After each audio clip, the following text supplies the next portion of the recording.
Alon, you're a gambler.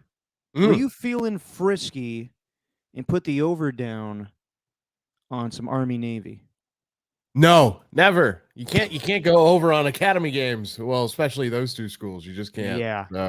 I Good think that Lord. I think the under hits like 70 something percent of the time. I mean, it's insane. Yeah, but this may be the game.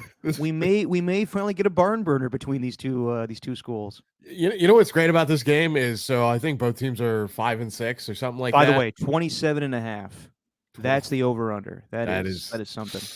that if you can't combine for 27 and a half points for 28 points, that's not good. But I always like this game. So me and my dad always go and watch it. We always pick like a bar that won't be crowded and we go watch it there. And he's a Marine, so he roots for Navy. Right. But I always love this game because it is the classic throw the record books out. Like it's if there was ever a game to say that about, it's this game because no one there are people who don't watch college football all year who sit down to watch this game. Yep. And it's Army Navy. I mean, they're not competing for national championships, but it's a traditional matchup, I guess. It's a tradition unlike any other. Yes, Yes. Army Navy today, the only college football game. Well, there's other college football games going on today. I think I saw Villanova playing earlier, but Army versus Navy, I mean, it's a tradition every year. They do it always the day of the Heisman ceremony, Mhm. and it's just a fun. You honor the veterans, and it's just a fun thing that we do every year, and it's a big media thing. Rick Tittle goes every year. Yeah. Marcus Boucher from KNBR went this year, so just a fun thing. I never have experienced myself, but I hope to one day. That actually will be fun to go to the East Coast and check that out. Welcome everybody. Just your opinion, man. As you've noticed, Alon is filling in for Steven. Why is Steven out? Well, let me tell you. Steven texted me. Uh, you may remember on the last podcast he talked about his sink, and so Alon, Steven's going through some major sink problems where the sink is coming like it's overflowing, like nothing could get through the drain, and it's rising to the top. Uh, I shouldn't laugh. I'm sorry, but no, it's no, so it's hilarious. it's very Um, comical. people's like when people are putting their food in other apartments in the sink, it's coming up into Steven's. So Steven texted me yesterday saying, "Hey man, I really have to like figure out this sink situation this weekend. Do you mind if Alon fills?" And I was like, "No problem."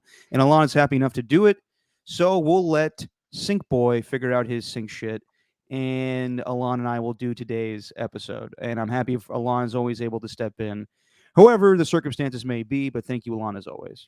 Yeah, of course.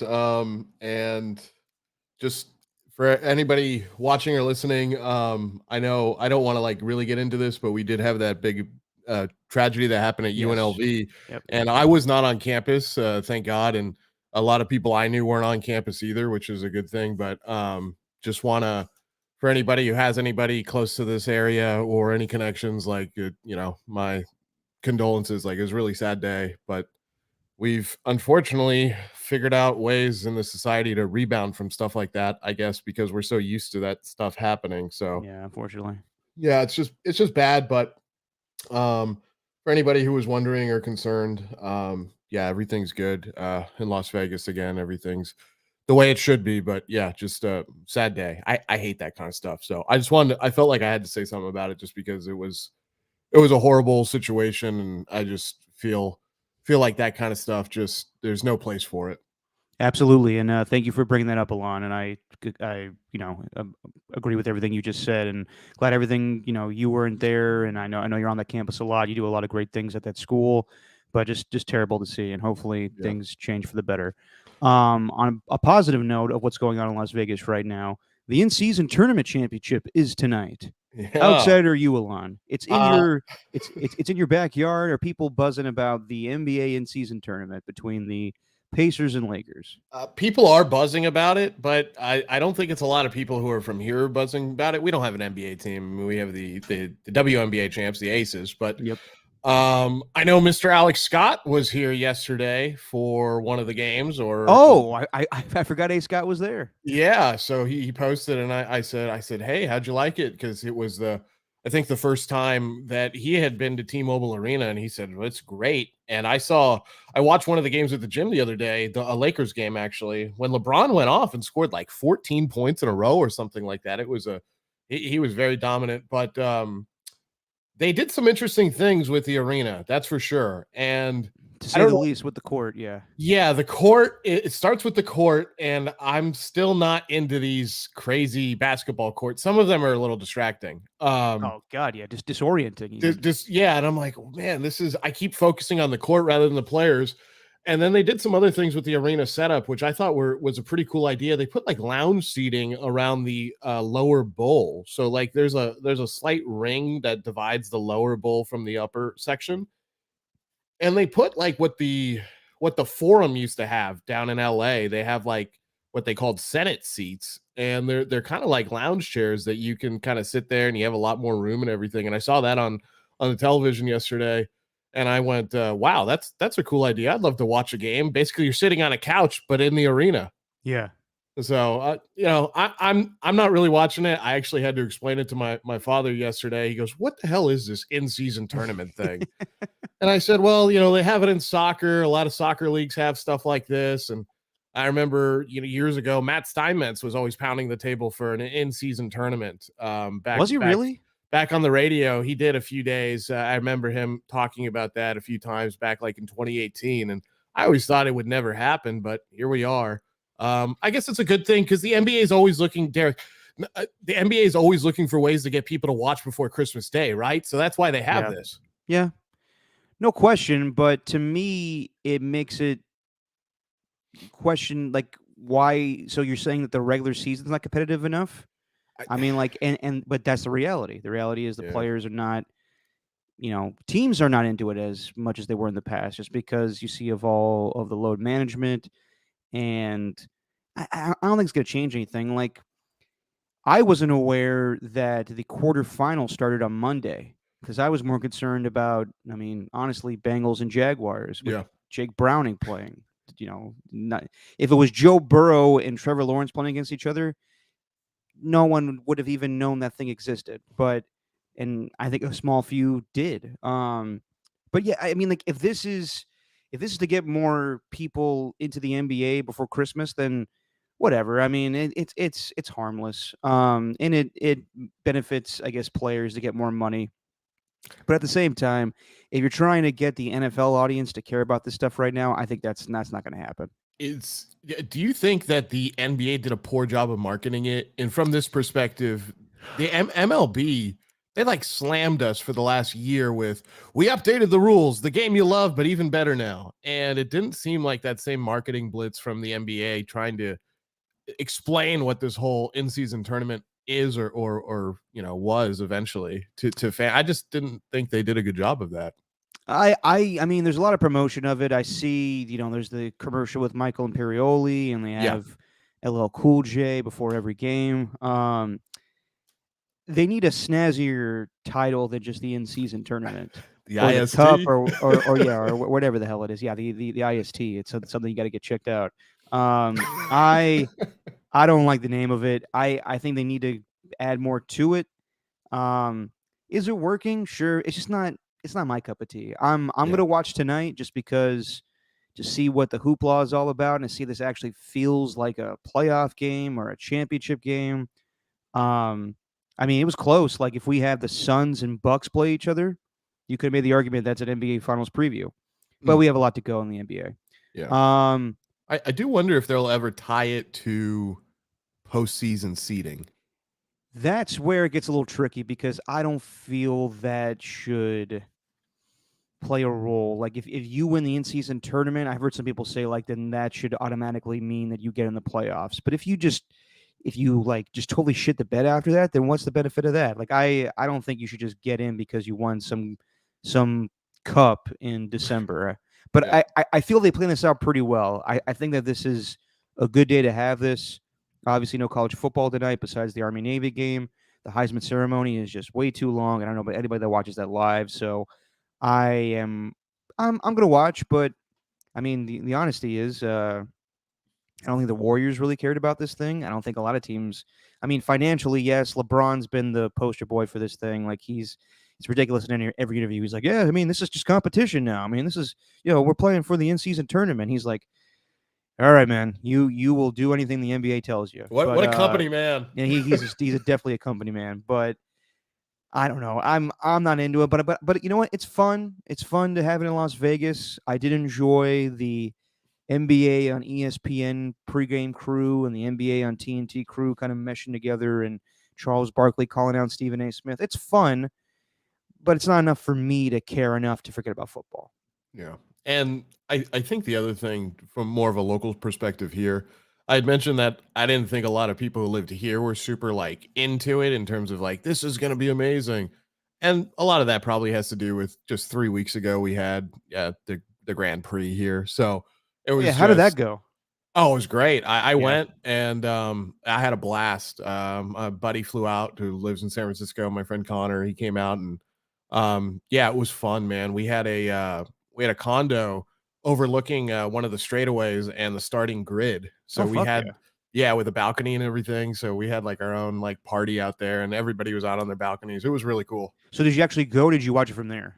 Watched it from there, but then Okay. also had like passes to go around like Oh all the sweet. festivities and everything. Yeah, it was really cool. I mean, obviously it didn't pay for the $25 million whatever F1 package that they were just ridiculous shit they were selling, but Well, let me ask you, because you live there. Las Vegas is becoming more of a sports town, and sports gambling is becoming more popular and kind of accepted. mm, Um, do you think eventually? I mean, Las Vegas is going to get an NBA team. Like there's been talks about it for a little while now. I heard that there's probably expansion for Seattle and Las Vegas. I wonder sometimes if it makes sense that the Clippers remain in LA. They're going to open up that new arena right next to SoFi. But to me, like I lived in LA and you lived in LA, like the Clippers don't draw anything in LA, and I wonder about yeah. would they be a huge? Would they have a huge reach in Las Vegas? I do like T-Mobile Arena, probably a good spot for an NBA team. I do wonder in the next few seasons here we get a team there. It could happen. I think I mean, we're reaching saturation here. We just don't have a population that's as big as other places. I mean, I know it's That's fair. in the millions, but it's it the NBA would be if the NBA works here, then I would really be convinced that any sport would work here. Now, hockey's a unique situation just because they were the first team here, but the WNBA works here. So I don't Mhm. know. I guess there's an appetite for it. I'll tell you what doesn't work here is the G League team, the Ignite. They play here in Henderson, and I don't think anybody goes to their games. But that could just be because it's like Henderson and G League. That doesn't sound like a great night out. But Yeah. um, nothing against that. It's a great arena, but I don't know. I think NBA eventually. I think every mid to big market will have at least one sports team, and Las Vegas is a rare situation of a smaller, biggish market having multiple sports teams, and just because there's so much stuff going on here all the time. But I don't know. NBA expansion is always interesting to me because I feel like Seattle, obviously Seattle, but then I can make an argument for put a team in Vancouver or something. I don't know, do Hmm. something different than just going to Las Vegas or something like that. I think there's other places that would be cool to have a basketball team. Well, speaking of teams going to Las Vegas, I haven't talked to you since the A's officially have Yep. announced or got the approval to go to Las Vegas. What's your thoughts? I know you grew up in the Bay Area, being an A's fan, and also, what's the vibe from where you sit in Las Vegas about the A's going there? People are excited because it's going to create jobs. Obviously, everybody's always happy about stuff like that. But and it's going to be another nice shiny new thing on the strip. Uh, but people are very hot and cold about it. Some people are like, "Yeah, we're gonna have baseball. That's great." But then on the other side of the coin, they're like, "But it's the A's," and it's because the A's are Yeah. bad right now. Yep. But and if that was not the case, the people would be happy, I'm sure. So I think the reception is going to be fine. But I feel horrible about it. Selfishly, I'm like, cool. I don't have to go to Oakland to go see the A's anymore. Eventually, I could be if I'm still here, I can just be here. But Man, I've been thinking about it. I'm like, man, I miss the Coliseum. Yeah. I miss going to Raider games at the Coliseum. I miss going to A's games regularly at the Coliseum. I miss the A's not just being competitive, but I miss feeling like as a fan that the organization cared. And right now, even though I know they care about what they're doing, it just, if you're a fan and you're still in the Bay Area, you're just like, or even if you're not in the Bay Area and you have some type of roots to Oakland, it's a gut punch. It doesn't feel good. Um, and there's a lot of blame to go around, but I don't think we should even talk about that kind of stuff anymore. I think it's more just about, this is going to be one of those weird mourning phases where it was kind of like when the Raiders, they announced they were going to leave and everyone knew they were going to leave and they had a date, but then they played for another couple seasons, Yeah. and it's this same situation. I hate it because it's like, how do you, as a fan, if you still have ties there, how do you still engage with that team, with that organization? How does your fandom express itself when you know that, she's leaving? It's I don't know. It's very weird. Mixed emotions from me for sure. It was definitely a different feeling back in 2017 because the Raiders were just coming off a playoff loss Yes. and Derek Carr broke his leg. So you were thinking that there's going to be positivity for the future and maybe they're going to leave, but maybe they could compete while they're still here. And that didn't happen. And they brought Gruden in. You thought that was going to be, another thing of maybe they're going to win for Oakland, but that didn't happen either. So it's going to be tough for baseball. I don't see. I mean, you have a hard time drawing people to begin with, and now you've already told them we're leaving. It could get really bad.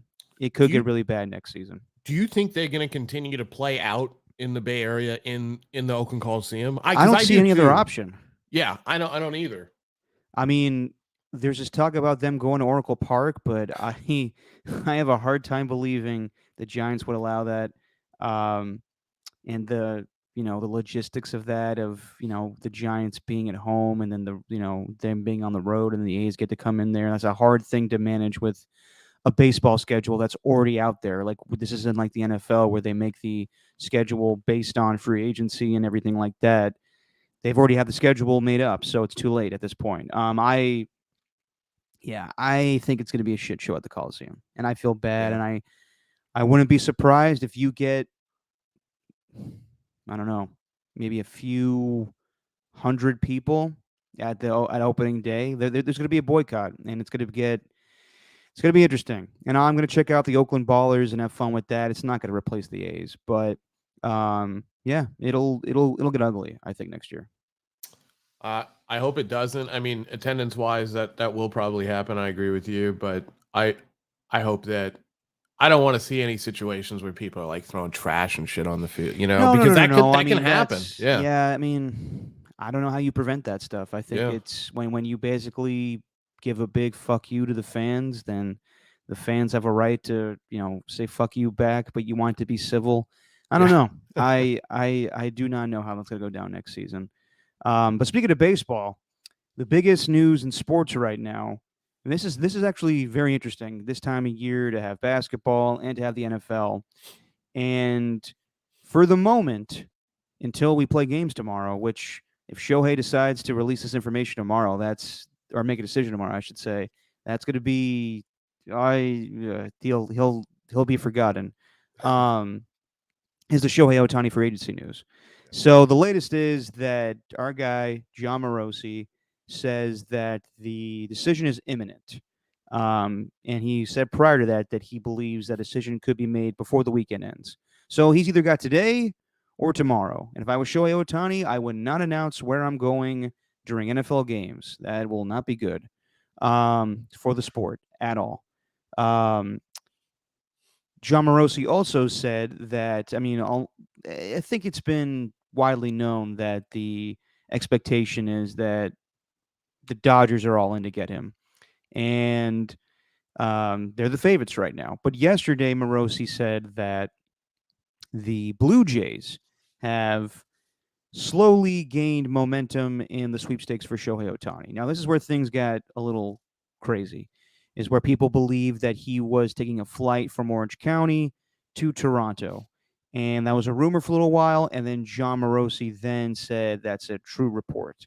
And then people like Bob Nightingale and Jim Bowden said that that's not true. Shohei Ohtani is still in Southern California. He has not. A decision is not even imminent. He is still just hanging out in L.A. and he is not going to Toronto. He might sign there, but he's not taking a flight there right now. And that was the actual truth. The dude from Shark Tank, I don't remember which billionaire, but that was the guy that was actually on the plane, which actually was kind of funny. Yep. But I will say this. John Morosi came out and apologized about the report. And everyone's kind of grilling John Morosi for the last 2 days. People mess up all the time. I remember, Jeff Passan, when there was the whole sweepstakes for Max Scherzer during the trade deadline, I believe, of 2021. I think that was the year. Yeah, 2021, where the Padres were going to trade for Max Scherzer. He tweeted it out. The Padres are trading for Max Scherzer.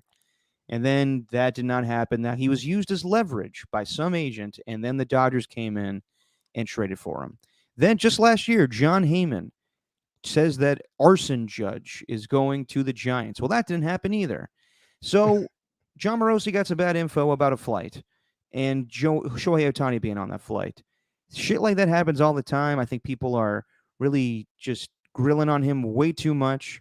And I know John personally. You know John personally. He was a weekly guest on 95.7 The Game. He always makes times for interviews when he can. Mm-hmm. He's just a really, really nice guy, and I don't like it when people, shit on people or do the pitchfork thing on Twitter when people mess up. John feels terrible about this. I don't even have to ask him. I know for a fact. So everybody just lay off. He'll break those Shohei Ohtani news. It's not the end of the world. Okay, so he wasn't on the flight to Toronto. Yeah. Big deal. Let's all move on.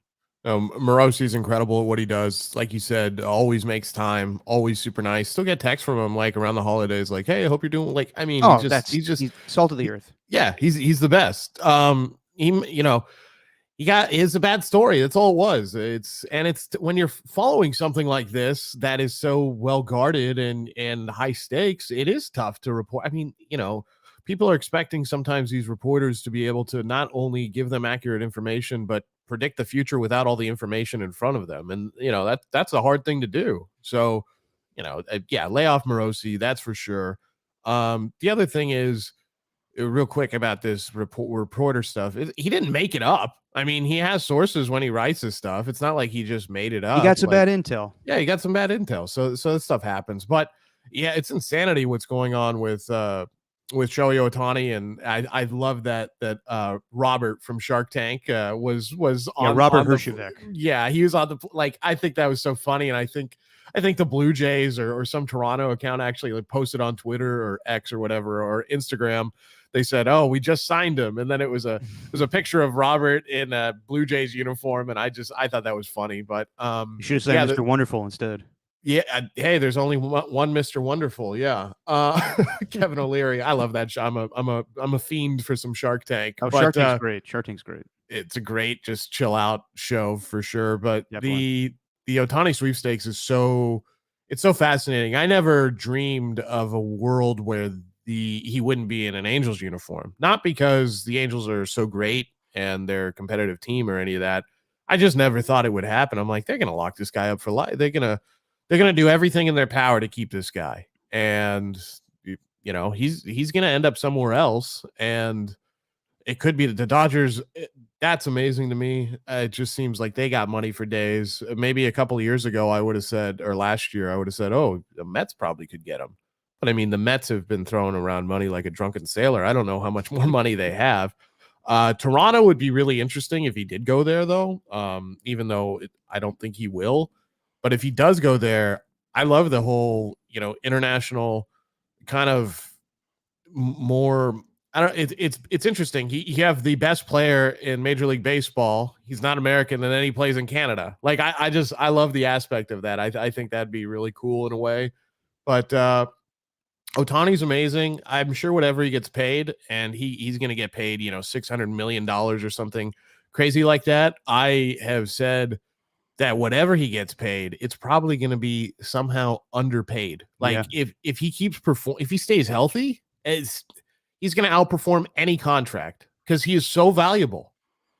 Well, think of the fact that he is going to be the most valuable pitcher on a Tommy John season ever to go out there and possibly hit, you know, 40 home runs or whatever he does on a consistent basis. Now he is. I'm with you, Alon. Whatever he gets, 600 million, whatever it is, will not be enough for him. He's the real deal. But the whole thing about Shohei Ohtani is how this thing has been covered and how his free agency has gone. So baseball obviously is hurting right now because it is not as big as the other two major sports in football and basketball. The names, the players, they're all flashy, they're all talked about. But baseball doesn't have big personalities. And Shohei's not a big personality either. It's hard because there's a language barrier there, but the way that he's handled free agency, a lot of people are kind of, not happy about. Like Buster Olney wrote a whole article about how this should be fun.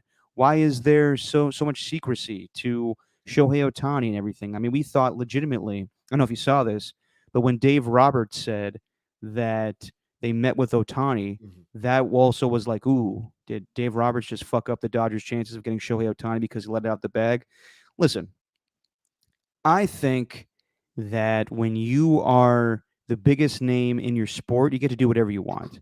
And also, this is Shohei Ohtani. Like, this is how he is. Like, what do you expect? Like him to do interviews and be like forthcoming about the whole situation with free agency? This is the way he wants to do it. So everybody just needs to lay off.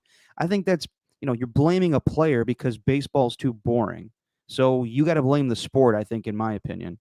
Now, I will say this: whatever team he signs with, then Shohei needs to become the face of the franchise. You need to be open to doing interviews. You need to be able to do the dog and pony shows, and you got to be able to be out there to the public. But as of right now, he can do whatever he wants when it comes to free agency. I would advise against him signing tomorrow during football. That would be detrimental to the sport because it's not like ESPN is going to break out of. I mean, like well, they could actually because they don't have any live games, but it just hurts the sport. And sports fans will be watching football tomorrow. And for the Shohei Ohtani news to come during then would be, I think, very detrimental to baseball because you want that moment. Probably Tuesday is the best day for that to happen. But then again, it's whenever Shohei Ohtani wants to pick a new team.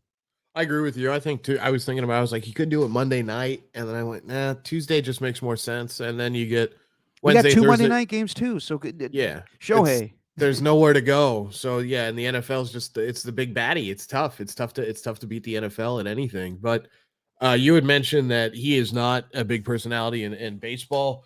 Kind of lacks those, and I agree with that for the most part. And I figure that most of the time, and we can all see this when there are bigger personalities in Major League Baseball, they usually get punished either by the fans. There's sometimes grumpy fans who aren't into it, or the league itself is like, there's no place for that kind of showboating stuff like that. It's like, Exactly. it's and hockey has had a problem with that for a long time, but they go back and forth. But Major League Baseball, it's like when they do their end of season awards, it's like leave it to baseball to figure out the worst time to market their league by, giving out awards in the middle of December or, Ohtani, some of their biggest free agency news comes during football season. So it's tough for baseball. The sport is hurting in a lot of ways, but Ohtani, if whatever he signs for, I agree with you, Derek. It's going to be time for him to, you know, be the leading man for whatever team that is in terms of being a face of an organization. He will have to give interviews. He will have to do these things. And if he goes to a place like LA, I just don't see how it's avoidable for him to continue to just be so narrowly focused on baseball without the other stuff that comes with being a superstar player. And I don't think he's shying away from that. Certainly not. I think he can do anything he sets his mind to. He's proven that on the field, but it is going to be it's going to be a circus. If he signs in LA, it'll be a circus. It doesn't matter where he's going to go. It's going to be insane. But do you think, though, if he goes to the Dodgers, Yeah. with how many personalities they already have already with Mookie Betts and just name whoever else, Freddie Freeman, Freddie Freeman. Yep. Kershaw, that he can kind of disappear a little bit. Like he's there, but he doesn't have to be the face of the franchise. Whereas if he goes to Toronto, then he's the star. And they already have Vlad Jr., but I mean, this would be like the first time like Kawhi Leonard was traded to Toronto, won a championship and left. I was talking to my buddy that lives in Canada. This would be huge because he would be choosing to be in Toronto, which many, players, American players have avoided, whether it's basketball or baseball. And he would be one of the first, like the biggest name ever, non-hockey to be like, I want to go to Canada. And he would be a god there because when you are, you know, when you play for the Raptors or the Blue Jays, you represent the whole country. So that would be huge. And I think that's why that's kind of appealing to him. Yeah, it's probably extremely appealing. He maybe in some ways, especially towards the end, probably felt that was a similar situation in Anaheim in terms of he is the guy, and not just being the guy on the field, but people who are Angels fans, they might have a bad team, but they can always point to Shohei Ohtani. Well, Toronto could be a really, really good team, and then if you add him, they could be great. Oh yeah. So with the Dodgers, maybe he could, maybe he could kind of fade into media obscurity a little bit and just do his talking with the play on the field because of all the other people that are there, all the other superstars. I'm sure Mookie Betts, if he signed in LA, would say, "Hey man, don't worry about this media stuff. I'll keep taking care of that stuff. You leave that to me and Kershaw and the other guys, and you just go out there and win 15 to 20 games a year and smash 40 home runs." And the Shohei would be totally fine with that. And his face would be on every billboard, but Yep. no one would know, what his favorite food is or something like that they do with the other players. But Yeah. I don't know. I think that, that's a really good point you bring up, Derek, that he would be the first like real major guy in a main core American sport that's not hockey to pick Canada. Yep. And Toronto's a great place. It's beautiful. I've been there a few times. I really loved it. And you're right. I mean, you got the whole nation behind you if you play for the Blue Jays. And yeah, I don't know. I think he'll end up being a Dodger. My first thoughts were when it really started picking up, I was like, man, I'd love if the Giants just went all out for him. But and I'm sure there's a lot of Giants fans who they're like, well, we went in for Aaron Judge, we've gone in for all these other guys. Why not now for Shohei Ohtani? And in my mind, I was like, could you imagine Shohei Ohtani in San Francisco? Like, it writes itself. It's perfect. Yeah. It's an international city. It's a great city. It's it's a freaking jewel. It's beautiful. The ballpark's amazing. The fans are great. They get good attendance when they're good, and he would make them instantly better and very, very interesting. So I kind of, that's like, in terms of being a baseball fan, that's kind of like my backdoor wish is that somehow there's a way that he kind of gets there. Like there's a back avenue or something, but it's not going to happen. And it's going to suck for Giants fans if he signs in LA and they got to play that guy all the time.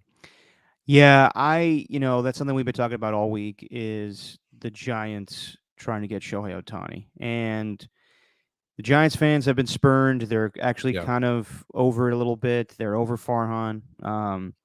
They love the Bob Melvin move. I do too. I love Bob. But I think that there's so many appealing things about the Giants to Shohei Ohtani. I think that he's probably into Bob Melvin, and he would probably love the city. But the biggest thing I keep hearing from everybody is he wants to win. And I don't know if you can sell him on winning right away. So to him, not that I think Dave Roberts did anything wrong, but if he went to the Dodgers, that's amazing, but he doesn't stand out, in my opinion. If he goes to the Blue Jays, that's way bigger. And I don't think that's a false report with John Morosi. So right now, if I had to pick, I'd probably go with the Blue Jays. I do think that Shohei Ohtani would probably lean in that direction. Yeah, and a lot of the reports are either he's undecided or he's already made up his mind that he's going to go to Toronto. There's not a lot of reports out there that he's picked LA. It's either undecided or leaning Toronto. Yeah. So which is very interesting. And I'll say this too about the Giants. If they don't get Shohei Ohtani, I mean, if anybody needs Shohei Ohtani, it's the Giants. Let's be real here. The Giants are suffering big time without having any star power. It is the Warriors, despite their struggles right now, and boy, are they struggling. But they still have star power in Yep. Steph Curry, Klay Thompson, and Draymond Green, and Chris Paul coming off the bench. The 49ers, when you're a good football team, you don't really need a star, but they stand out already with having Christian McCaffrey and Brock Purdy's coming up now. George Kittle's outgoing, Nick Bosa. You need to compete with those teams in the Bay Area as far as interest level or entertainment. And the Giants lack that a lot right now. So Bob Melvin said it all week. They need a star. And Shohei's the only guy that fits that. I mean, like, pivoting to Blake Snell is not really going to put butts in the seats. Yeah. So if anybody needs Shohei Ohtani, it's the Giants, but I don't think they're getting him. And no one's pivoting to Blake Snell. That's not going to do it, even though it's a great acquisition. But no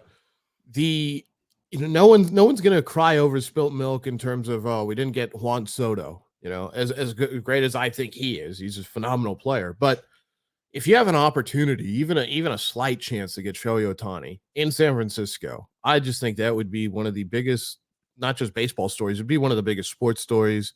It'd be amazing to watch. It'd be the first time that they have had a true like alpha superstar, tier one, whatever you want to call it, grade A kind of guy in that role since Barry Bonds. I mean, because who are their other biggest stars over the last 20 years or 15 years since Bonds? It's been pitchers. Yep. It's been pitchers who have been amazing, and Buster Posey, and then a bunch of other guys. And that's great. That's a catcher and 3 or 4 pitchers, but this is Shohei Ohtani who we're talking about. And especially with the rules the way they are now, he can DH whenever that's not a big deal in the NL. And yeah, it's going to be a tough sell for the Giants to say we're ready to win now, even if we acquire you.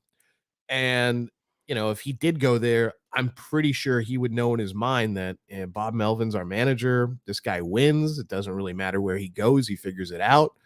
And I could win here. Maybe not this year, but maybe he's 29 now. Maybe by the time I'm 31, we're pretty damn good. But like you said, he wants to win now. I don't know if he wants to wait around. But I'm keeping my fingers crossed for baseball that he goes to the Giants, and for Giants fans as well, because they have been, as you said, spurned so many times by trying to get these. They're rooting for their team to get these big stars like Arson Judge. And that and that didn't happen. So one for San Francisco would be huge, and that stadium, they could win 80 games with him or 70 games with him, and it would be full every single home game. Oh God, yeah. No, they would need him to get people back into the ballpark, but we'll see. And hopefully Shohei makes his decision today. Because I don't know. I think him announcing this during football would be detrimental to baseball because they want this moment for them. So I totally understand that. Speaking of football, let's go into some football. Bill Belichick was on College Game Day today picking the Army-Navy game. And he's having fun. He's having loose, especially after his team picked up only their 3rd win this season on Thursday night. And me and Steven picked the game on text before the game happened. I picked the Steelers to win despite Mitch Trubisky starting the game, but Kenny Pickett missing the game. We both picked the Steelers to win. I picked the Patriots to cover just because I thought that Belichick always against Mike Tomlin gives him fits. Yeah. And we both took the under, but of course that overhit quickly because that's the first signs of life we've seen on the Patriots offense. Go figure. But just watching that game, I mean, it was a hard game to watch. I thought a lot of poor decisions by the Steelers offensively. Whoever is going to be their offensive coordinator next season, like they need to fix the whole thing. I don't think Matt Canada was the problem. I think it's just they need a whole new scheme. They need a whole new everything with that offense.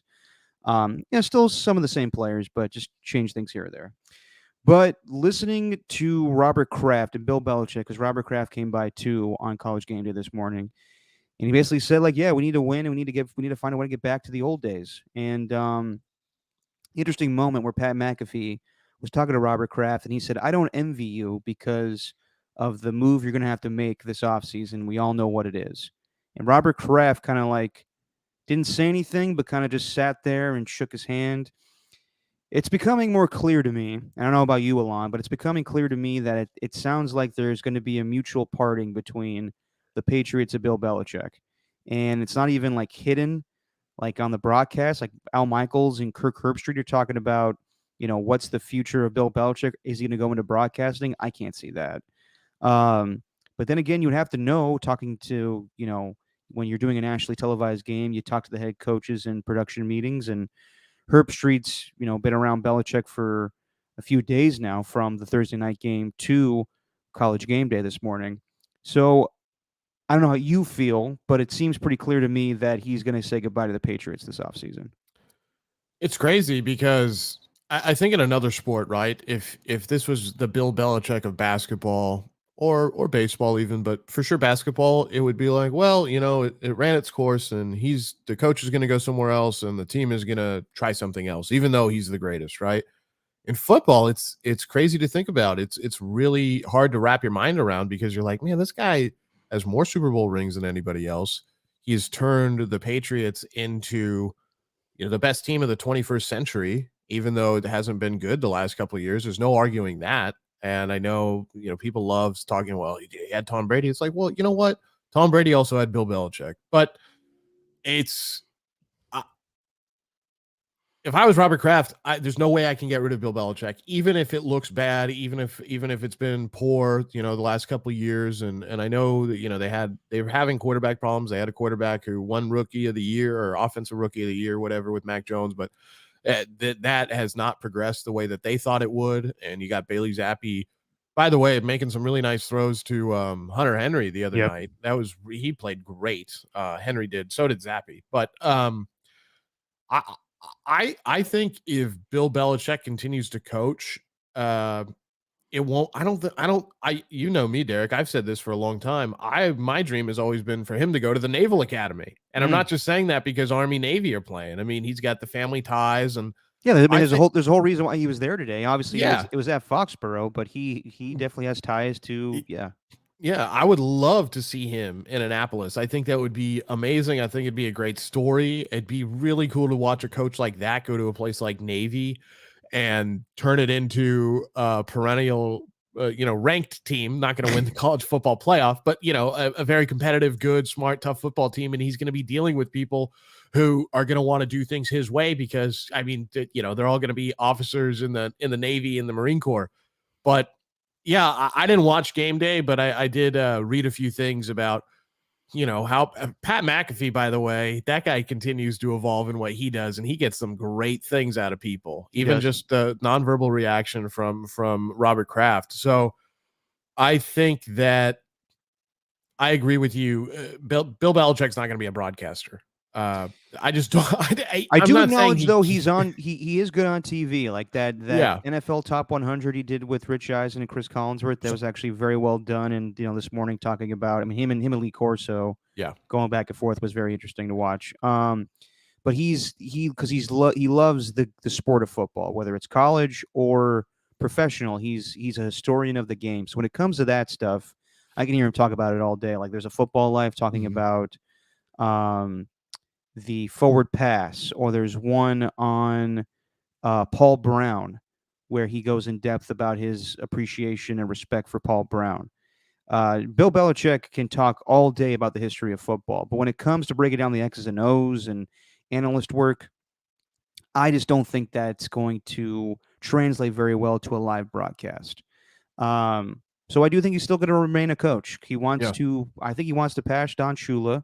I don't know where he is right now. He's second right now, but he needs to win some significant games to get there. But I would say that I do think that it's going to come to an end with him and the Patriots. And I've heard, or I haven't heard personally, but there's been reports out there that wherever he goes, he would like to be the head coach / general manager. And I believe that he wants to remain on the East Coast. So I would suggest that Bill Belichick, they just have a new owner. They need some pub, and they need to compete in a very competitive NFC East. I wouldn't be surprised if Bill Belichick's the next coach of the Washington Commanders. Yeah. I've thought about that, the Commanders, because they need a whole franchise reset. Yep. And they've changed the name. Now they've changed the owner. They've changed just about everything. People have been get fired left and right. He would be the guy that if you wanted a hard reset, perfect guy to do it with. Um, this is a weird thing. I don't think there's too many teams in the NFL that he could really go to, especially once you take into consideration he wants to stay on the East Coast, right? I'm not saying that there's not a lot of teams that would say, "Oh, Bill Belichick, we'd love to have him," but where really are the fits where there are teams that are going to give him all control like he wants and he would like to be there? There's not too many that fit the bill. Back to the analyst thing real quick. I don't think that kind of job does it for him. I think I agree with you, Derek. He loves talking about the history of the game, being, an orator on things like that. Right. But in terms of being like the next guy in the booth, that's not going to do it for him. He's not going to love that the way he loves coaching. And yeah, Belichick isn't talking about picking up a fish for Thanksgiving that he overpaid for. Yeah. Did Tony Romo do that? No. Collinsworth was talking. I got a fish at the market, and it was by the pound. I was like $800. Jesus. Gee, that is pretty funny though. But yeah, he's not going to be that guy. So the Commanders, you bring them up, that could be a fit for sure. It's going to be awfully Ernie hard. says here, like the Chargers. I don't see. I don't like. I don't see Belichick going to a West Coast team. Like even the Raiders. Mark Davis was going hard for the Patriot way with Josh McDaniels. Yeah. I don't think that's going to happen now. No. I think the Commanders makes the most sense. And to be perfectly honest, I think that having Belichick on the Chargers would not be beneficial to Justin Herbert. He's got to show off that he could be one of the best quarterbacks we've ever seen. And while he had that in Tom Brady, I don't think that's going to be beneficial for Justin Herbert. I think Justin Herbert needs an offensive-minded coach to help him get to the next level. Yeah, he's definitely, for himself, he wants an offensive coach, and I think that fan base wants an offensive coach, especially after what they've seen the last few years with Brandon Staley.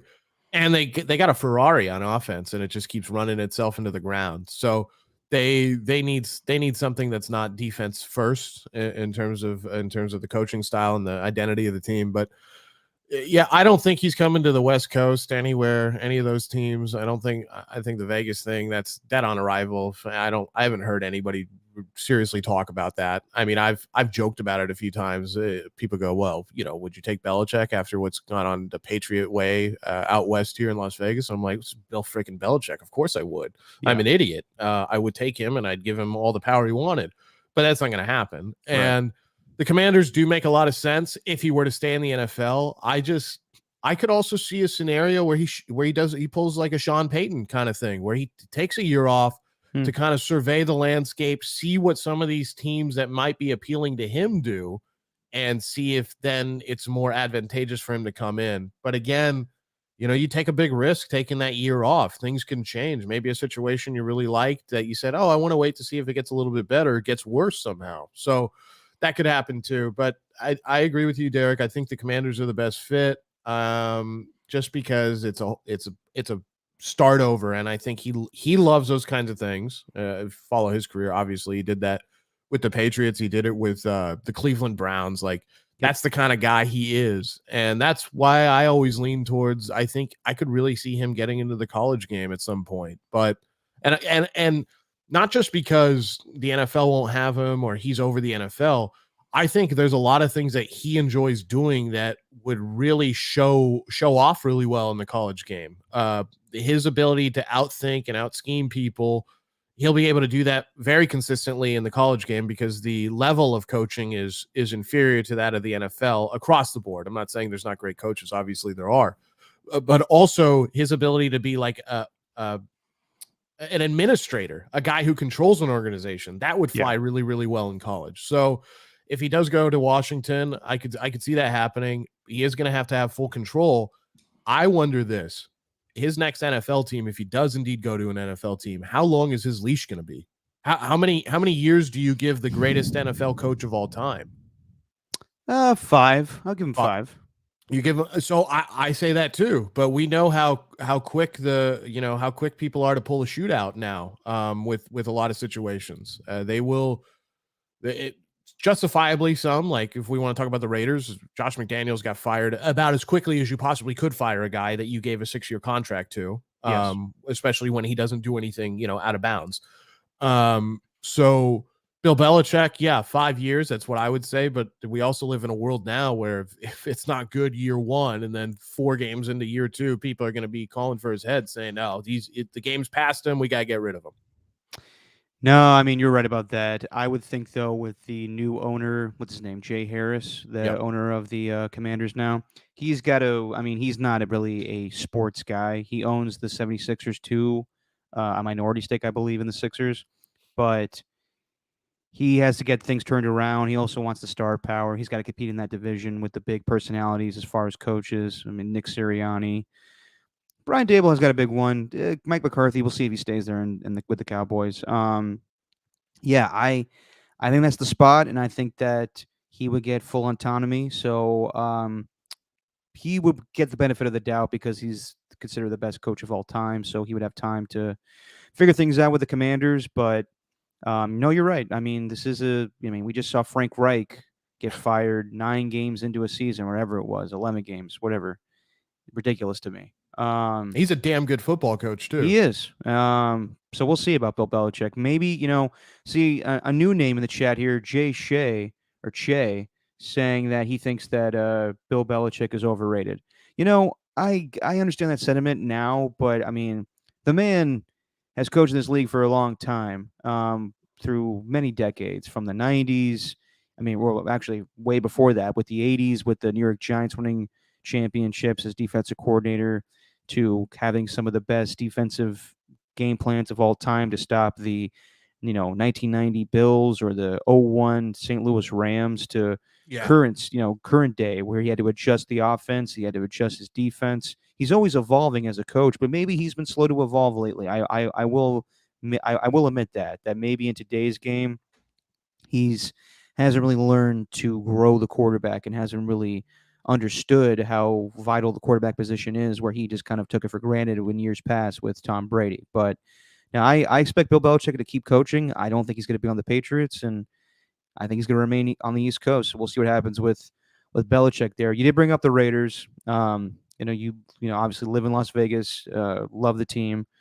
What's your current thoughts about the Las Vegas Raiders, where they stand right now at 5-7? They're coming off the bye. They've lost 2 in a row. They lost that game to the Dolphins, where they put up a pretty good fight, and then they gave up 31 straight points to the Kansas City Chiefs. So where are you at with the team? Where are you at with Antonio Pierce? There's a lot of other rumblings going on right now. I've heard less of Jim Harbaugh's name, but more of David Shaw's name as a potential replacement. What do you think about everything with the Raiders right now? They're in a horrible. They're in football purgatory. I think that's a good way to put it. They have a roster that has some very, very talented pieces, and there's no denying that. They have an owner who's trying to do everything he can to get the team to win, and there's no denying that either. I mean, he's spent a lot of money to try to get the team to where he wants it to be. Whichever way you feel about him, that is true, and you can't say that about a lot of owners. So that's good on him. In terms of where they're at 5-7, they got the Vikings tomorrow. I'll be at the game, and then I'll be at the Thursday night game as well. Could they be 7-7 after those 2 games? Sure. Then they could also be 5-9, just because that's the brand of football they played this season. They haven't been able really to play a complete game against anybody, regardless of who the coach has been. I guess you could say they did against the New York Giants. I was at that game, but that's the New York Giants, who are not good this year. I think Antonio Pierce has done a really good job. I was on here shortly after he was given the interim tag, Derek, and I said one of his main jobs is keeping the players happy, keeping the players in a mind space where they want to come back. And I think he's done a good job of that. And I think we could see a situation. I don't know if it was Hondo Carpenter or Vinny or one of these other guys who reported on it, but they said there could be a mutiny is the word that the reporter used if they get rid of Antonio Pierce and Champ Kelly. And I don't think that word would be used had the situation with Rich Bisaccia not happened just a couple of years ago. But I think guys like Max Crosby, guys like Josh Jacobs, they feel used this word earlier, spurned the way Giants fans are. They felt spurned because of the fact that they let a guy like Bisaccia walk and then brought in Josh McDaniels. But I think they're in a spot where even if they got to 7-7, then they're really pining to win another 3 straight games, and that'd be really, really tough because one of those games is against Kansas City. And they're not really in a spot to make any noise if they somehow did make the playoffs. Also, they're not in a spot either where you throw the season away to try to tank for anybody because the season has progressed too far, and none of those players are going to buy into that. Right. So they're in a really rough position where they have talented players who want to win, and they don't really have necessarily a superstar talent problem. They have, from my perspective, they have a coaching issue. And I think Antonio Pierce has been a very good placeholder. I think he has a legitimate shot to get the job, but this Raider team going forward is not going to be it's not going to be a team where if they hire a new coach, all of a sudden it'll be like when the Niners, after 2 years of Kyle Shanahan, they'll get that level of performance immediately. This is whatever happens next. It's probably going to take another year to 2 years before you really start seeing significant, consistent competitive football. And in my opinion, that all starts with, just like any team in any division, you got to be good against your own division, and you got to be good against the top team in your division if you want to be one of those best teams. The Niners did a great job of that, becoming the best team, and now everybody's chasing them.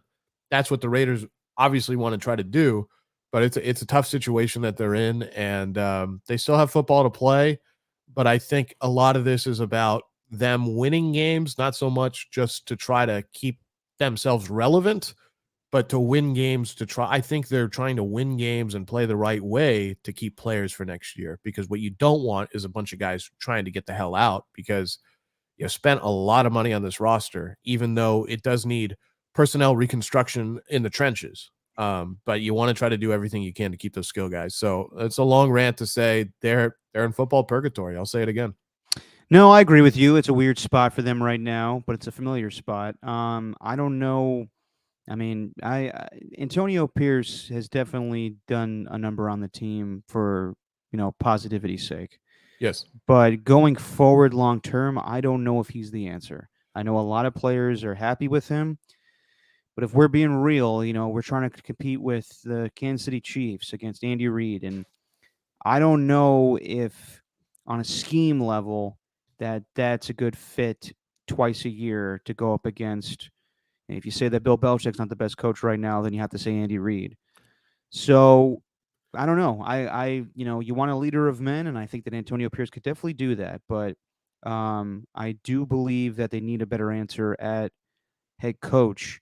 Now, could you keep Antonio Pierce and bring in David Shaw as offensive coordinator? Maybe. The David Shaw rumor is interesting to me.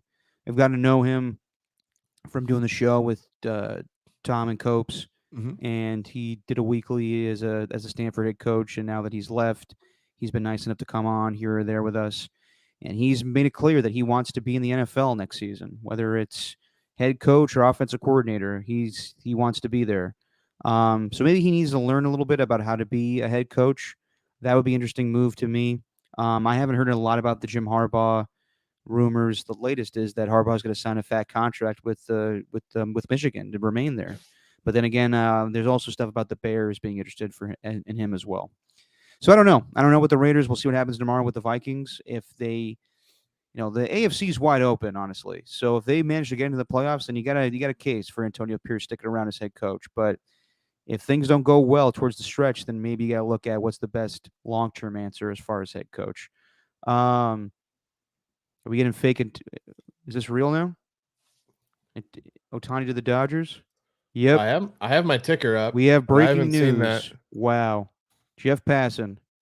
Shohei Ohtani is going to the Dodgers for 10 years, $700 million. Woo, baby. So he's a Dodger now. And you know what? $700 million. Still underpaid. Wow. Wow. That is incredible. Well, good thing he didn't do this tomorrow during football. Yeah. Well, Jesus. Okay. Well, Alon, your reaction. Shohei Ohtani going to the Dodgers for 10 years, $700 million. Wow. I got a lot of family who's very happy right now. My father is a lifelong Angels fan. He is not happy. I know that already. But my mom loves it. She's a Dodgers fan. Very divided house. Me and my sister are the runts, the A's fans. But yeah, the rich keep getting richer. This is insane. So Shohei Ohtani is going to be a Dodger. The Giants are going to have to play him every year, all the time. The Dodgers are further going all in their perceived window that they have. They're very disappointed about what happened this past season. I mean, a team like the Diamondbacks gets past them and ranks up over them to get all the way to the World Series. I don't know. Like, this is great. It's great for Ohtani. It's really good for the LA Dodgers. It's cool for baseball. It's another massive superstar and one of their biggest teams.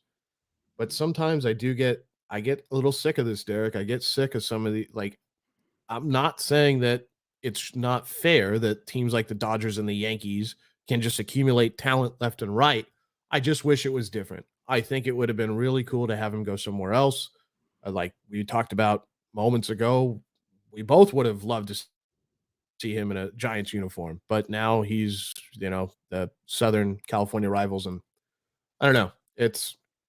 I'm glad he's getting the money. I never thought we'd see a contract that big ever, but this might be the one time that a contract that big is actually worth it in baseball.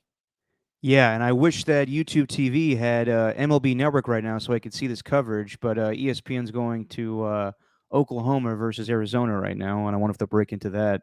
Yeah, this is massive. This is the richest contract in sports history. It has to be, right? I Yeah, can't think of. Yeah, it's got to beat everything else. yeah. 10 years, 700 million. Yeah, most definitely. I mean, like you said, Alon, the rich keep getting richer. We said before this happened that maybe he would be lost in the stars of the Dodgers that already have Mookie Betts and Freddie Freeman and Clayton Kershaw as far as media personalities. But uh, I mean, I'm not surprised. I mean, we've heard this rumor for a long time. This was going back to the trade deadline of last season, where everyone was kind of saying, or even the offseason of the Dodgers a year ago, where they said, hey, you know, let's all just, I mean, the Dodgers are going to chill out this season and go all in for Shohei Ohtani. And they did. And it's funny to me that everybody thought that Dave Roberts screwed everything up. Even the GM, I don't even know his name. This is how crazy things are in baseball now, where you don't know the names of the GMs. It's more the president of baseball operations that is the face of the organization. But it's funny to me that Dave Roberts, everybody was like, "Oh my God, Dave Roberts fucked up. He shouldn't have said they met with Ohtani." And then like the PR team of the Dodgers is like, "Yeah, maybe you shouldn't have said that, Dave." Hey. And even the GM's like, "Yeah, Dave made a comment, so we'll see what happens there." It was all for nothing.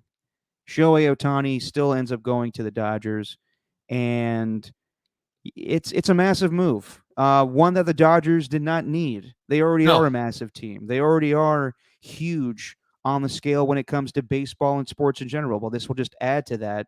Um, I mean, I know Giants fans are going to be pissed. I see already in the chat here, AJ Cruz, can we fire Farhan? Let's be real, guys.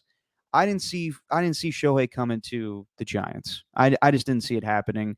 He has a legitimate chance to compete. I know everyone says like, oh, the Dodgers haven't won a legit, World Series championship since 1988. And we know as A's fans, but it's appealing. He gets to stay on the West Coast. Yeah. I understand why he did this. I thought that maybe the appeal of the Blue Jays was going to be bigger, but I understand why he's staying in Southern California. But I will go back to what I said before. He doesn't have to be the face of the franchise. He's huge, but they already have stars on this team. So this is a Warriors situation. They are a super team now. If they weren't before, they definitely are. We'll see if they have to trade away some pieces now to make room for him, but I doubt it. They'll just be the juggernauts that they are. Will it equate to World Series wins? I don't know. Yeah. But when you have, I mean, you have one of baseball's best pitchers going to be out for a season as far as pitching, and he can still make a huge impact on this team as far as a hitter. So This is quite incredible. And what was it, 10 years, 700 million? Yes. Yes, Yeah, 700 that's. million, I mean, the Dodgers had to go above and beyond. Like we kept 10 hearing years. 600. Yeah, 10 years. We kept hearing 600 million may have been what it was. They went above and beyond. This is massive. This is I, huge. I wonder if, because 600 million, like you said, Derek, was the number being floated around. I really wonder how competitive this was and if the Dodgers decide to come way over the top with an extra 100 million on top, or if it was just a situation where it was kind of tailor made for Shohei to go to a team that's built to win immediately, that's proven that they can win, and that he doesn't necessarily have to move, buy a new house, any of this stuff. Depending on, I'm not sure where he lives in Southern California, but there's a chance where his life doesn't really change other than he's switching just to the Dodgers now, and he stays in the same market where he's already famous. And Angels fans are going to hate it, but there's still a lot of Angels fans that go to Dodgers games just to go to a ball game, and now they get to see their old hero play for LA. So yeah, in baseball, when you build these juggernaut teams, everybody in the chat knows this, everybody listening knows this. It doesn't it doesn't equate to World Series wins automatically. It's not like the NBA where you can have a core of two, three, four guys and go on these massive runs just because it's a game where the individual is valued so much. Also, it's a game, so much more of a game of ebbs and flows and consistency and things like that. Baseball is. So it doesn't guarantee that the Dodgers are going to win everything now, but what it does do is it suppresses everybody else, not only in their division, but all the other teams that are trying to get to a point where the Dodgers were, because that's another piece that's taken off the board. So that's another mega superstar who is damn well worth it that other teams aren't able to get. So it's they're operating from a position of power, and they flex their muscles today by signing him, and they beef themselves up. And you mentioned it, he's not even going to be able to pitch, but they, depending on how healthy they are, they might not even really need his. I mean, they'd love to have it, but depending on how it shakes out heading into next season, they might not be in a situation where they need Shohei Ohtani to come out there and pitch 40 games or whatever it is. They Yeah. can just say, "Hey, Shohei, you rehab yourself whichever way you need to, and just go hit some dingers, buddy." And that's all we care about this year. And the pressure is going to be on. I don't think so. Interesting perspective here. I don't think the pressure is so much going to be on Ohtani. I Dave think Roberts. yes, the pressure is going to be solely on Dave Roberts. I've never been a big believer in Dave Roberts. I think he makes a lot of decisions that I don't agree with, in-game decisions, and I think that he is underachieved with the roster that he has. Yeah, I mean, there was talk about Dave Roberts losing his job after being Yep. out in the first round to the Arizona Diamondbacks this season. So, and there was questions. The Giants were looking for a new manager, and you know, we were asking, Giants fans, would they accept Dave Roberts as the next manager? People were like, no, he's terrible, and he's also a Dodger, but he's remaining with the team. But I'm with you, Alon. I think it's going to be a short leash. He has to win. I mean, he can't be out in the first round with Shohei Ohtani this season. With the star power that they have to advance at least to the NLCS. And if they don't do that, that's even a disappointment. They're going to be World Series favorites, no doubt. But they always are. So, yeah, man, the rich just keep getting richer. I will say, for the Giants, this is detrimental. This is heartbreaking Yep. because you're going to have this guy come to your ballpark a lot, and Dodger fans have been showing up more and more to Oracle Park, and the Giants brass do not like that. And you got to believe, being a global superstar, that he's going to attract a lot of people now. So he's a superstar the Giants needed, and like I said before, Blake Snell is not going to is not going to bring people to the ballpark. Now, it could be good for the baseball team, but we're talking about the grand scheme of things, competing with the star-driven Warriors and the star-driven San Francisco 49ers. This is a detriment to the Giants. So they got to pivot. I don't know where they could go from here. There's the other pitcher that they could get. I don't know if his name is escaping me at the moment, but there's a lot of other names: Matt Chapman, Blake Snell, but again, these are not star-driven people. So They're great baseball players. Matt Chapman's a great example. He's a great baseball player, but he's not He's not on the cover of the Wheaties box. Not saying he couldn't be one day, but Shohei Ohtani is that dude. And yeah, I mean the NL West. Wow, what a reshuffling things have taken, and still at the end of the day, the Dodgers somehow managed to. I thought Bob Melvin to San Francisco was, when that happened, I was wow, that is huge. That's really gonna and it is gonna set them up for success. I firmly believe that they're gonna be a darn good team. Maybe not this year, but within the first 2 to 3 years of Melvin's tenure there, they're gonna be good.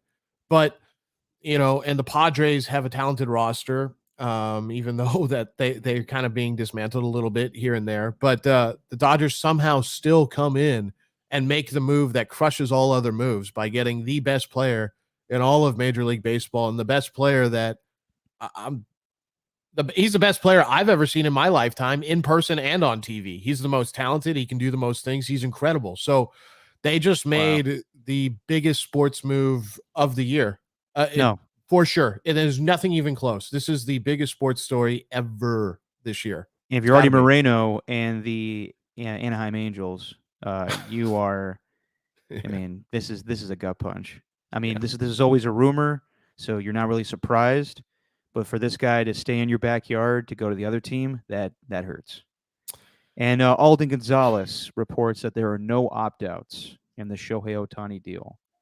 So he's in. He's in for the full 10 years. I keep glancing over to my television here to see MLB Network. They're still covering the 1978 tiebreaker between the Red Sox and the New York Yankees. I'm not kidding. No. Like I know you're not, but this is the problem. Yeah, I know this is a huge issue. YouTube TV is doing great things, but they got to figure out what's going on with their situation between them and MLB Network, because I would love to watch their coverage right now, but I can't watch that. And there's a lot of college basketball. They should on the weekend for this thing. Like this is ridiculous. Like this is the biggest moment in a long time for Major League Baseball, and I got to be honest, they're kind of shitting themselves right now. Where I know we have a ton of college basketball on ESPN, but now this is more of a social media thing than actually on television. If this was the NFL, right? This was the NFL season. They would have to put something in the corner like this. Yeah. Like NFL free agency is huge. Basketball free agency is huge. The fact that this is kind of taking a back seat right now just tells you all you need to know about baseball. NFL Network would already they'd be anticipating it for days on end, something like this, and they'd have Chris Rose or whoever in the NFL Network studio just sitting there and ready to go. So currently that news drop. So currently on MLB Network, they just have an old game. It's Lou Piniella and Bucky Dent are talking to Bob Costas. Yeah, they need Costas on live right now. They need Matt Vasgersian. They need I'm not a big fan of this guy, but they need Greg Ansinger being like, when I think Shohei Ohtani, I think LA. You agree, guys? You with me on this? And shout out to Steven picking a terrible time to fix his sink. Yeah, because I know Steven wanted to be a part of this. If only he could just get in here real quick, because I would love to hear his perspective. Obviously, you're gonna get it in your next episode, but yeah, this is insane. Oh no, we're moving on. It's too late for him. I was gonna say this was the day, Steven. You fucked up. This is it's just an insane story, and this happened twice now with you being on the podcast, Alon. You were on when unfortunately it wasn't good news, but when John Madden died. Yeah, and then the Shohei Ohtani news breaks. Jesus, I'm a curse, but also a blessing. This is just it's crazy. I don't have any words for it. I love Shohei Ohtani. I'm a big fan. I'm still going to be a big fan of his, even though he's with the Dodgers. I keep bringing it back to more of a San Francisco perspective. I would have loved to see him in the Giants uniform. I know, but let's be real. Also, you spent some time in LA. You also are a sneaky Dodger fan. Sneaky, yeah, because I grew up with it. I mean, I've rooted my heart out for the Dodgers before when they played the Red Sox, especially. You saw me go bonkers when Yasiel Puig hit that home run. Yep. And I always loved Puig. The 2018 World Series, that game that would never end. The never-ending game. Forget what bar we were all at, but that was a fun night. But the Lark. Yeah, the Lark. I was larking that night. I don't know what that means, but it's just, I know a lot of people are going to be super, super happy today, and there's, I think, 5 to 10 other fan bases who are just feel like they got their kicked in the nuts. Well, the Blue Jays got to feel terrible to go from thinking like he's on a plane to Yeah. signing with them to then actually none of it happening. So it's official. Shohei Ohtani is going to the LA Dodgers on a 10-year, $700 million contract. There are no opt-outs. He is there for the whole shebang. Probably no trade clause as well.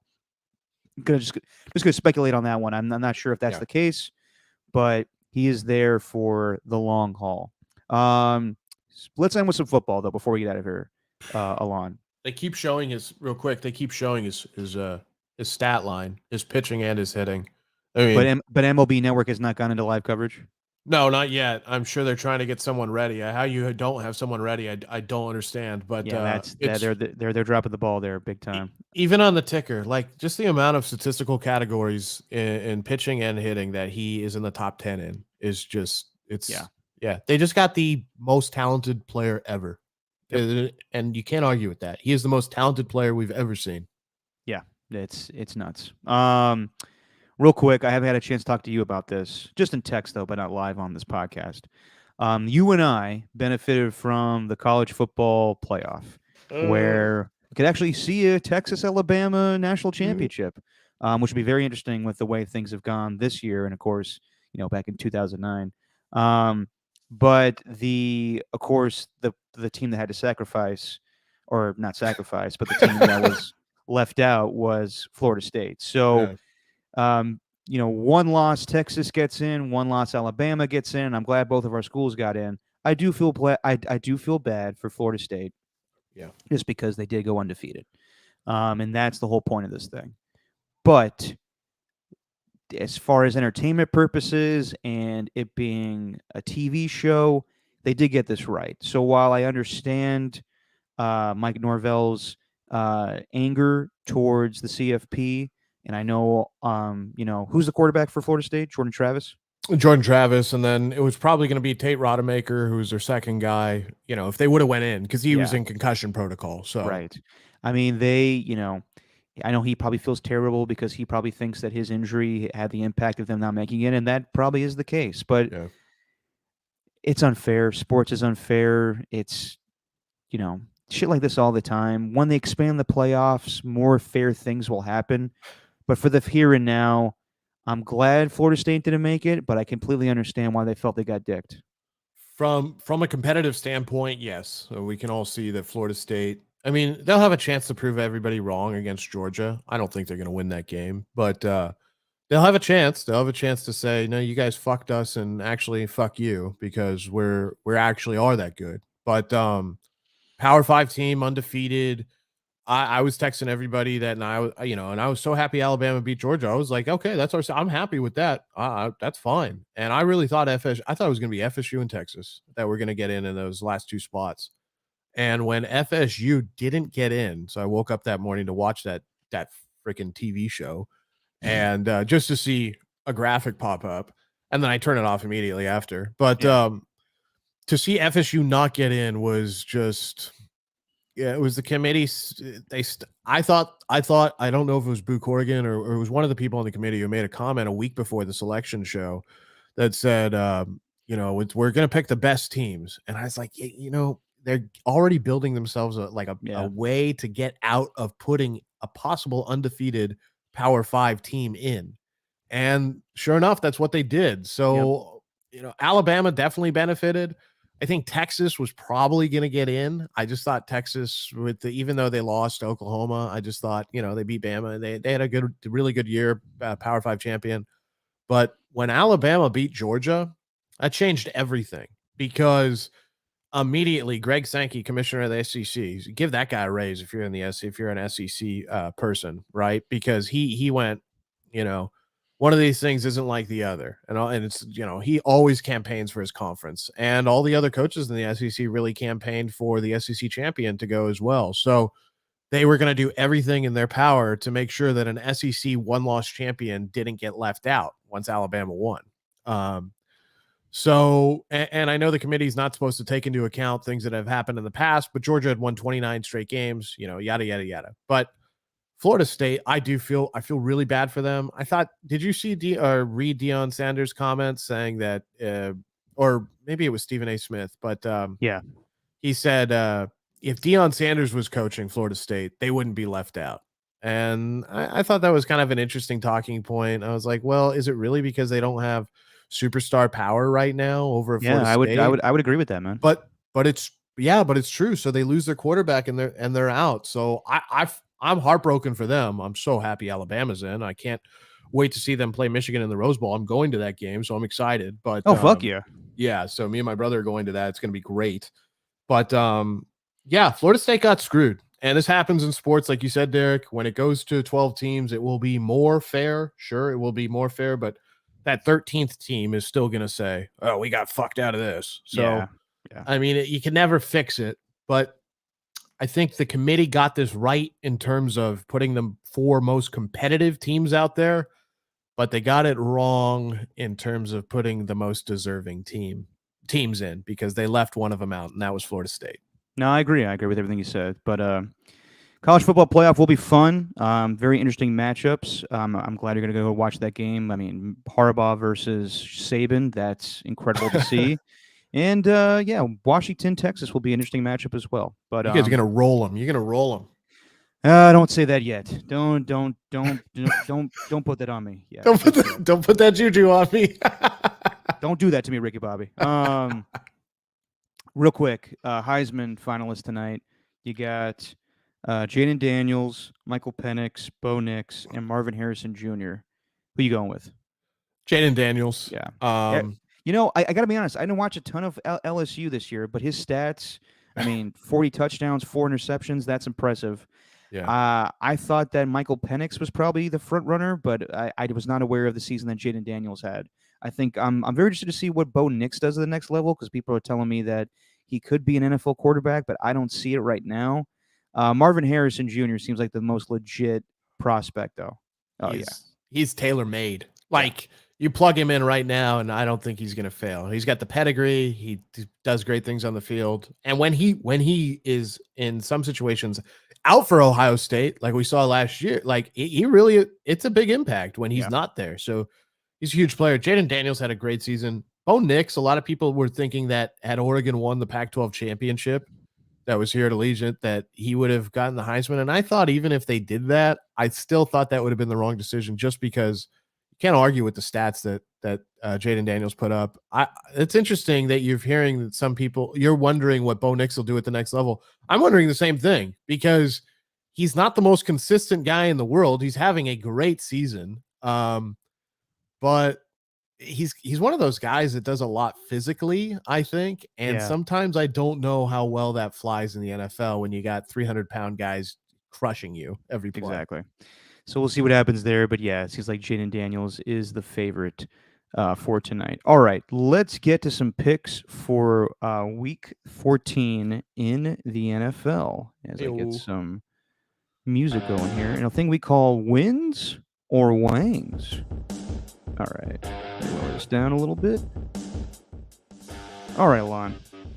So I have 1 point from Thursday's game where I picked the Patriots to cover, but got the game wrong.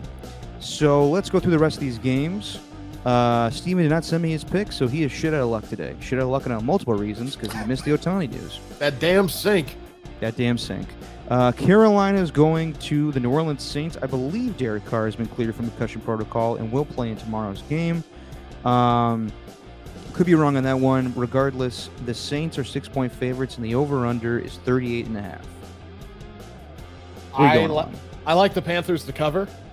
Okay. Saints will win, but the Panthers will cover. The Saints don't beat anybody by a significant margin with Derek Carr or without him. Even though the Panthers are so bad, and I'll take the over, because I just don't. I know it's a divisional game. Probably should take the under, but I like the over in that ball game. Yeah, the Saints are just not consistent enough for me. But they still could win the NFC South. So I'm going to take them to win. I'm going to lay the points, and I'll go under just because I have no faith in that Carolina offense. Yep, understandable. Then we'll go to another NFC South duel. We got the Tampa Bay Buccaneers going to the Atlanta Falcons. Falcons are 2-point favorites, and the over-under is 41.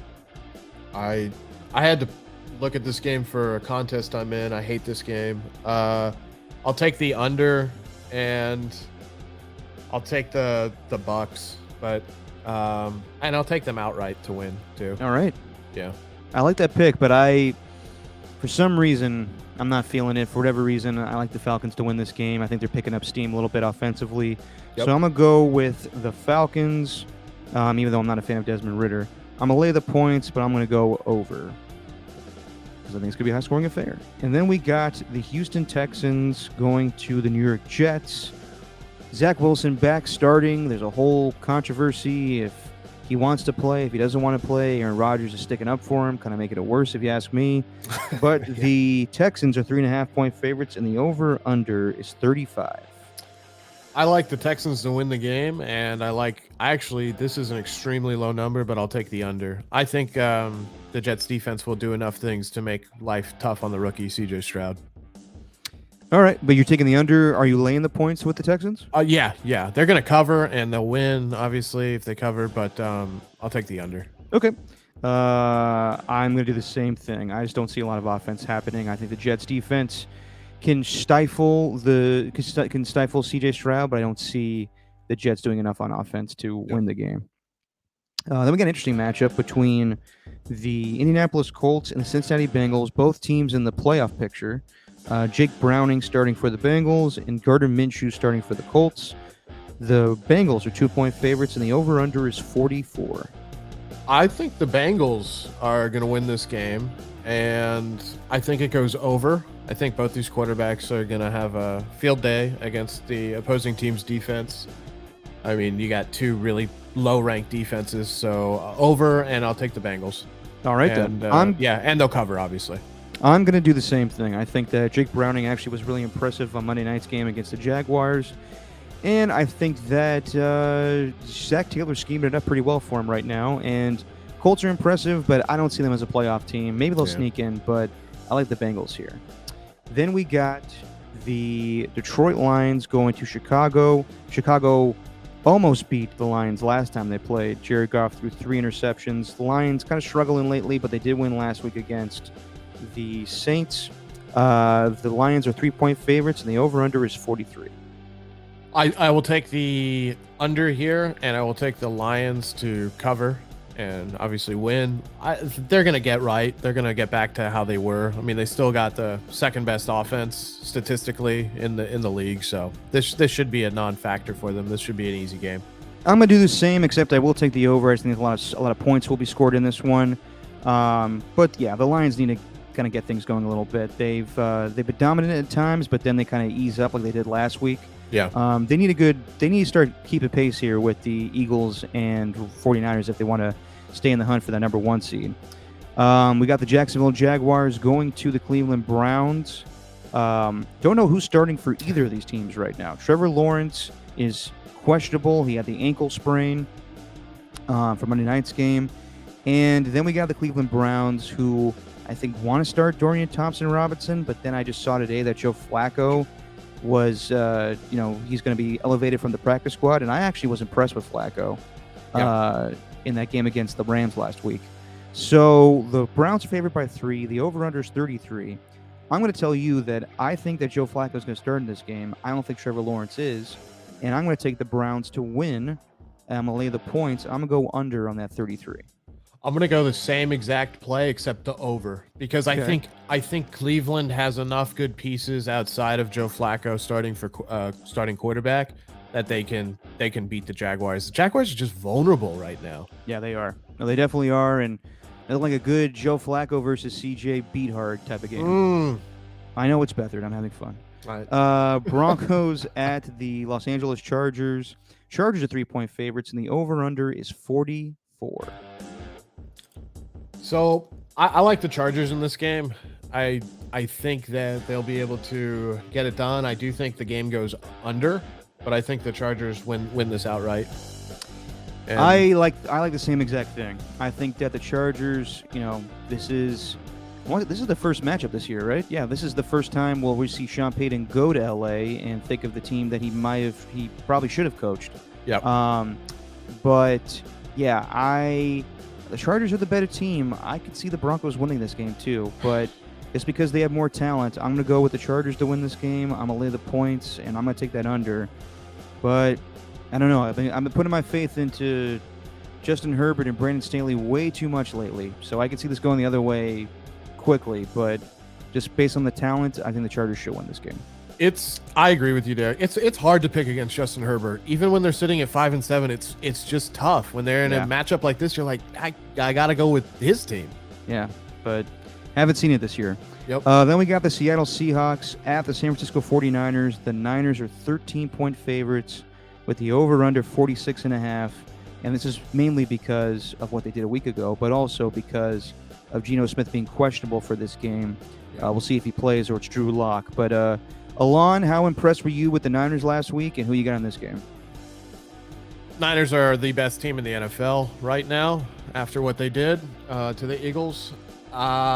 This is one of 2 games this week that has a double-digit spread on it, and I would definitely take this one. I like the Niners to cover. I like them to win.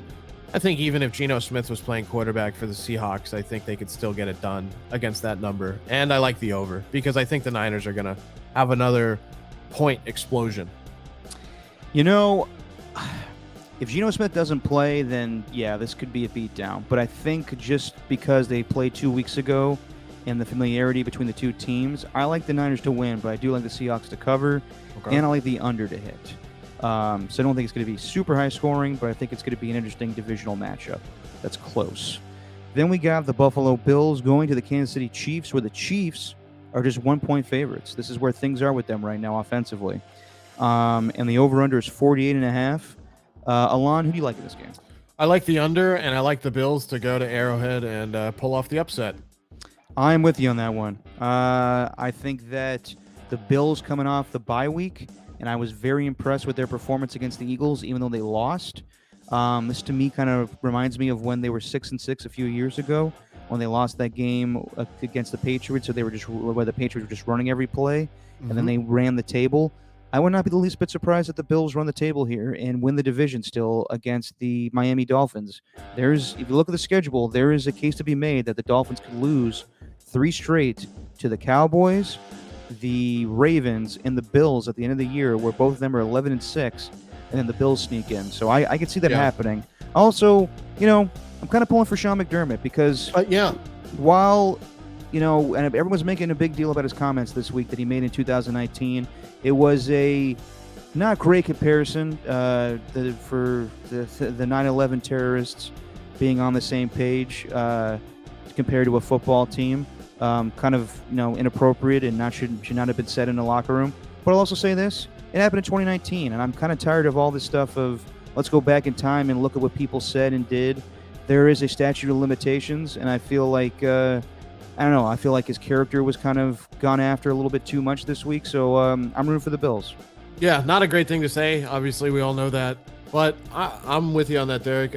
I didn't need to know that he ever said that, and it makes me sad to know that he said that. So I don't want to know that story, and we need less of that sometimes. Yep, I agree. Then we got the Minnesota Vikings at the Las Vegas Raiders. You're going to the game tomorrow. The Vikings are 3-point favorites, and the over/under is 40.5. Give me the over. Give me the Raiders to cover, but the Vikings. I think the Vikings win. No, the Vikings win, but the Raiders cover, and the game goes over. Damn. So like a 2-point win for the Vikings? Yeah, maybe 1 point. I think it's going to be close. I got the under, and I got the Raiders winning. I think that I hope you're right, Derek. Josh Dobbs has been struggling lately. So I got the Raiders winning this game. Raiders are very good at home. Very good at home this season. So there's a lot in their favor in this game. And they're generally better, in my opinion, when they're underdogs. But Justin Jefferson is coming back tomorrow, so that will be interesting to see if they can cover him. The Raiders have no corners. Yeah, that too. Then you got the biggest game of the weekend, Philadelphia at the Dallas Cowboys, where the Cowboys are 3.5-point favorites, and the over/under is a big whopping 52. This game's going under. It is not going over. It's going to be a slugfest. I think both teams are going to run the ball a lot. I think a lot of people would pick the Eagles because of the beatdown they just took, and they got a rebound from that. But I actually like the Cowboys to cover and win. I think the Eagles are going to go through a little mini slump right here. I'm with you, Alon. I think that I think Nick Bosa kind of hit on it where he was like they kind of laid the blueprint of how to beat them. I think the Bills kind of laid the blueprint on how to beat the Eagles. So, and I think the Cowboys are playing very well right now. Yes. And I got the same exact thing as you. I got the Dallas Cowboys winning. I'm gonna lay the points, but I got the under. And I think the Niners get the number one seed for a week. We'll see if they hang on to it. Yeah, I have the under as well there. So I'm in. Yeah, same pick. And then we got two Monday night games. Interesting matchups to put on Monday night. You got the Tennessee Titans at the Miami Dolphins. The Dolphins are 13-point favorites, and the over/under is 46.5. Real quick, do you like the two Monday night football game thing? Because I don't. I know it's more football, but I'd rather have it just be one game. Yeah, me too. And these games aren't particularly great. I would have liked it earlier in the season. Although we did have a lot of doubleheaders earlier in the season, I think week 2 and week 3. But to have it this late in the year, it's weird. Especially when they're not great matchups and they're both at the same time. I would have staggered these games. Yeah, I think it's kind of weird. I will take so real quick, it's Titans and Dolphins. I know the Dolphins are favored by 13. Yeah.